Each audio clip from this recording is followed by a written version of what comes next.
ফরিদপুরে BCIC buffer গুদামের ভিত্তিপ্রস্তর স্থাপন এমপির।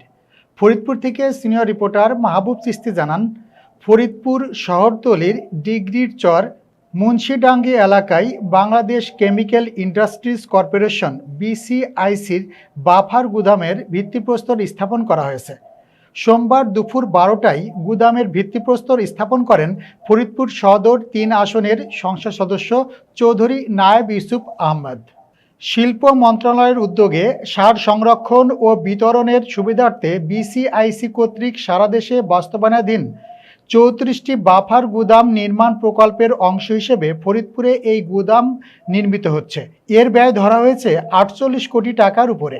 অনুষ্ঠানে চৌধুরী নায়েব ইউসুফ এমপি বলেন, সরকারের লক্ষ্য হচ্ছে কৃষিতে সার সরবরাহ ও সংরক্ষণের জন্য আধুনিক ও টেকসই অবকাঠামো গড়ে তোলা।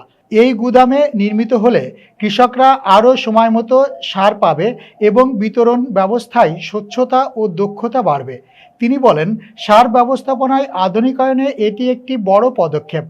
ফরিদপুর অংশে প্রায় 10,000 মেট্রিক টন ধারণ ক্ষমতার গুদাম নির্মাণে ব্যয় ধরা হয়েছে প্রায় 48 কোটি টাকা। সারা দেশে 34টি গুদামের মাধ্যমে দেশের কৃষিখাতে গুণগত পরিবর্তন আসবে বলেও তিনি উল্লেখ করেন।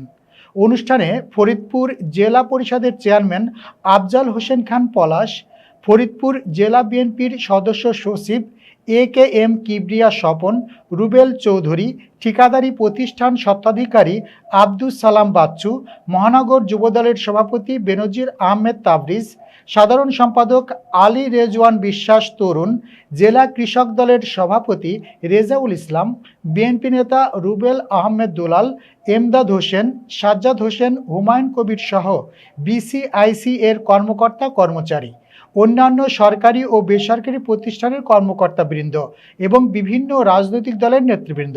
এর আগে সংসদ সদস্য চৌধুরী নায়েব ইউসুফ আহমেদ শহরতলির ফরিদাবাদ এলাকায় 550 ফিট সড়ক নির্মাণ কাজের উদ্বোধন করেন।